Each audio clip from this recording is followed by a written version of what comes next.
Sorry, oh, that was a disgusting sounding burp. Why do I have this open? Alright. What's going on, everybody? I've been very excited to do this video. This is NBA Trade Machine video. TradeNBA.com. I just made a bunch of trades and I'm going to share them with you. Any GMs, if you're watching this, first of all, fire your assistant GM, hire me, please, please, please. I could help you win championships and everything. I draft well, everything. No, seriously. But, if any GMs are watching this, don't get insulted if I'm trading your favorite player. This is all a joke. Alright, first trade. Kevin Love to the Jazz. Rudy Gobert to the Celtics. And the Cavaliers get younger. I think I have a sneeze, I'm not sure though. Alright, so the Celtics get Rudy Gobert. But they have to give up Marcus Smart, Daniel Theis, 2 first-round picks, and Romeo Langford. Maybe that's too much to give up for Rudy Gobert, who's a traditional center. I'm not too sure. Oh yeah, this first-round pick right here, this 2021, is actually supposed to go to the Cavaliers. I didn't mean to do that. The only way this trade would work is if Gordon Hayward re-signs on a cheaper contract, like maybe $13 million. That's what I think he could sign for. That's why I have him on a $13 million contract. So the Cavaliers get Romeo Langford and a first-round pick. They're both very young. Romeo Langford, he obviously did not have a very good rookie season, but there's still potential in there. Jordan Clarkson goes back to the Cavaliers. I don't know.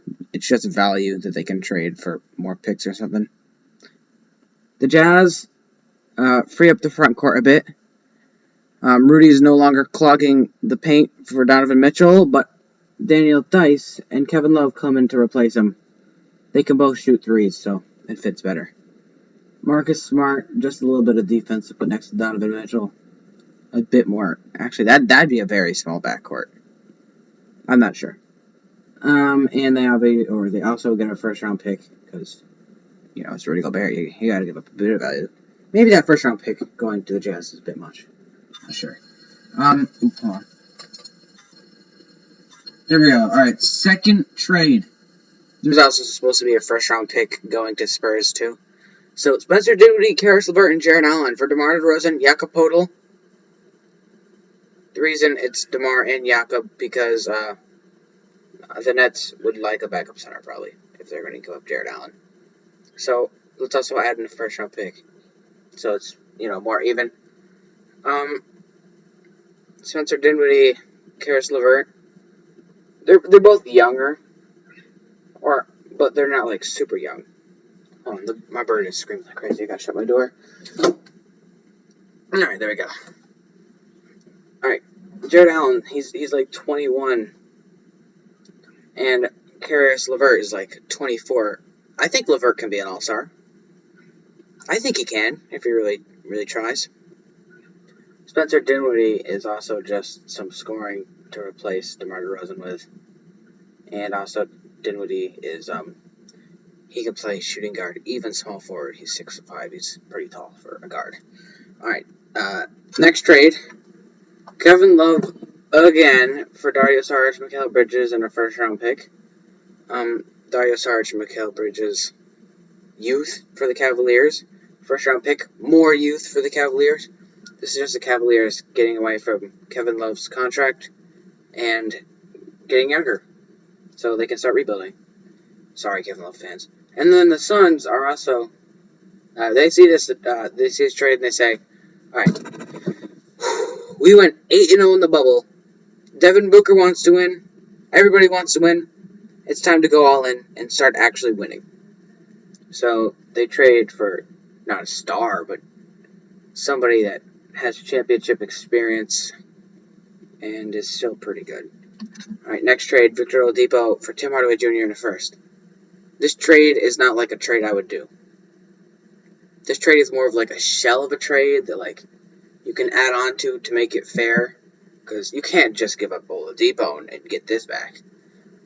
Then the Mavericks win that trade, obviously, but Victor Oladipo would be great next to Luka. Not spacing issues, probably, because Luka can shoot the three really well. I just like it because Oladipo can play defense, and that's something Luka does not do. And the Pacers replace his scoring with Tim Hardaway and first. The only reason the Pacers would do this is if Oladipo requests a trade, because there were rumors that he requested a trade and then he took it back, and I think he does. I think he wants to stay in Indiana. I don't think he requested a trade, but that's if Victor Oladipo did. Next trade, Miles Turner for Gordon Hayward. This is also kind of a shell of a trade. Add on to it, whatever you want.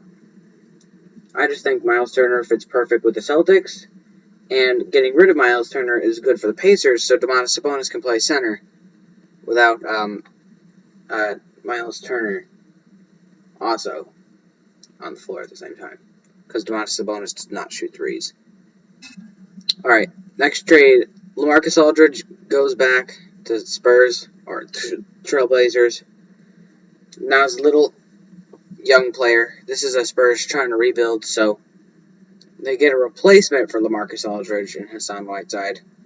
They also get a pick, which is the main reason they do this trade, and Nasir Little, who was actually I think he was close to a lottery pick when he was actually drafted.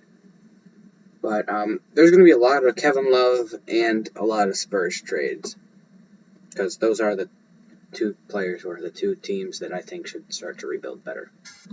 Or not rebuild better, but Marcus Aldridge and Terrence Davis go to the Warriors, but the Warriors give up Wiggins, a first, 2 seconds, and Damian Lee.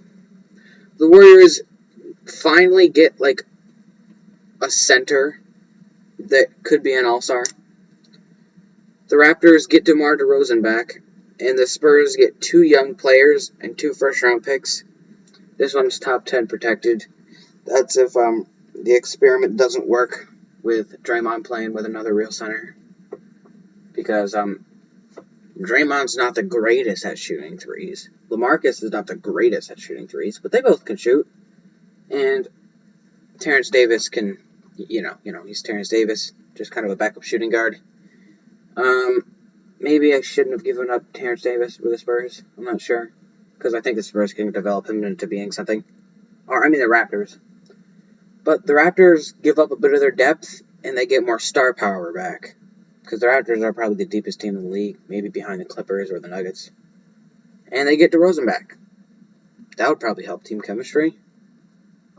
Kyle Lowry would be happy. And they have a nice little piece they can develop in Damian Lee. And 2 seconds. Just a bit extra value. The Spurs get a lot younger with Wiggins, who used to be the next coming of LeBron. Everybody's like, oh my goodness, he's Michael Jordan 2.0. Oh my gosh. No. Actually, they used to call him the Maple Mamba, because Kobe is the Black Mamba, and Wiggins is from Canada, or Canada. So, Maple, Canada, Maple Mamba. Yeah, Maple Mamba. I don't know. Oh, that's a thumbnail of a video that I was going to... Whatever, that was a thumbnail, but whatever. I guess that's the last trade then. Leave a like, subscribe. Any other words I have to say? Yeah. Lakers in 5. See you later. Bye-bye.